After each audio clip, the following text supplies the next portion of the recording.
शिर्डी शहरात सध्या घरगुती एलपीजी गॅस सिलेंडर मिळवण्यासाठी ग्राहकांची मोठी तारांबळ उडालीये। गॅसचा साठा संपल्याच्या आणि नवीन बुकिंग होत नसल्याच्या अफवांमुळे नागरिक मोठ्या संख्येनं गॅस एजन्सीबाहेर गर्दी करत आहेत। पॅनिक बुकिंगमुळे निर्माण झालेल्या या परिस्थितीनं सर्वसामान्यांचं हाल होत असून प्रशासनाकडून संयम राखण्याचं आवाहन करण्यात येत आहे। गॅस एजन्सीवर आलेल्या ग्राहकांनी आपल्या संतप्त प्रतिक्रिया व्यक्त केल्या आहेत।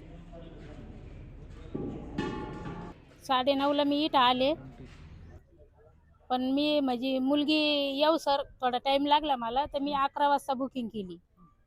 11 वाजेपासून मी इथं बसलेली आहे, पण ते म्हणते तुम्हाला मेसेज नाही आलेला अजून। माझा नंबर येऊन मला टाकी दिलेली नाही। आता काय म्हणतात टाकी शिल्लक आहे? नाही, ते म्हणते आता 4 वाजल्याशिवाय जेव्हा तुम्हाला मेसेज येईल तेव्हा टाकी भेटेल। आणि मेसेज नाही आला मग नाही भेटणार मी। इतके दिवस मेसेज येत होता? हा, आता किती रुपये खर्च करून तुम्ही ते टाकी घेऊन आल्या? किती रुपये खर्च करून घरी जायचं? 100 रुपये देऊन मी रिक्षावाल्याला टाकी घेऊन आले ना। आता इकडून परत 100 न्यायचे, परत 4 वाजता यायचं म्हणलं परत 100 रुपये द्यायचे। आमच्याकडे एक सिलेंडर आहे। आता ते भरण्यासाठी मी 10:30 वाजेपासून आलेलो आहे। अजून आता 4 वाजेपर्यंत आम्हाला इथं थांबायचं आहे। जर गाडी आली तर ठीक आहे, नाही तर मग वापस गाडी रिक्षा करून रिक्षावाल्यांना पण 100 रुपये रिक्षावाले घेतात। रिक्षावाल्यांना 100 रुपये देऊन गॅस टाकी भेटत नाही, काही नाही।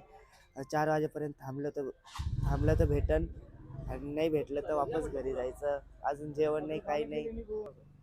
HP गॅस एजन्सीला आलो होतो सिलेंडर टाकी घ्यायला, तर ते लोक म्हटले बुकिंग करा आणि 4 वाजता येऊन घेऊन जा सिलेंडर। पण 3 नंबर आहेत, 3 नंबरला जरी फोन केला ना, एक स्विच ऑफ येतं आहे, एक डायरेक्ट कट होतं आहे आणि एक अस्तित्वात नाही असं सांगते। नेमकं ते लोक म्हणतात की सर्व्हर डाऊन आहे। नेमकं काय, आता घरी असं परिस्थिती आहे की सिलेंडर संपलेलं आहे, स्वयंपाक करायचा आहे। आई सांगितले कुठून तरी सिलेंडर घेऊन आहे। आता काय करायचं समजत नाही। असं परिस्थिती आहे की इकडे सिलेंडर पण शिल्लक नाहीत। आता 4 वाजता पण भेटतं नाही भेटतं ते नक्की नाही। आपल्या गॅस एजन्सीचं नाव आहे श्री साई गणेश गॅस एजन्सी शिर्डी। आता सध्या काय परिस्थिती? सध्याला युद्धजन्य परिस्थितीमुळे ग्राहकांमध्ये थोडा भीतीचं वातावरण तयार झाल्या कारणाने ग्राहक थोडं भयभीत झाल्या कारणाने प्रत्येक जण आपापलं सिलेंडर भरण्यासाठी थोडी धावपळ करत आहे। त्यामुळे जे आपल्याला 650 ते 700 सिलेंडर लागायचे, तिथं आता आपल्याला ग्राहकांची एकूण सरासरी 900 सिलेंडरची संख्या म्हणजे मागणी आहे आपल्याला। माझी सर्व गॅस ग्राहकांना विनंती आहे, जे की श्री साई गणेश गॅस एजन्सीचे पण असोत किंवा आसपास परिसरातले पण असोत, कोणीही गॅसचे सिलेंडर भरण्यासाठी धावपळ वगैरे करू नये। घरगुती गॅस सिलेंडरचा साठा कंपन्यांकडे पुरेसा आहे। विनाकारण धावपळ करून आपापली दगदग करू नये। दोन्ही गॅस सिलेंडरमधलं मागच्या सिलेंडरपासून ह्या सिलेंडरमध्ये एक 30 दिवसाचं अंतर हवं। गॅसच्या ग्राहकाचा EKYC झालेला हवा पुस्तकाचा। गॅसच्या ग्राहकाचा मोबाईल नंबर रजिस्टर्ड झालेला असावा। रजिस्टर्ड मोबाईल नंबरवरनं त्यांनी बुकिंग करायचं। OTP आल्यानंतर आपण व्यवस्थितरित्या गॅस वितरण सिलेंडर करूया।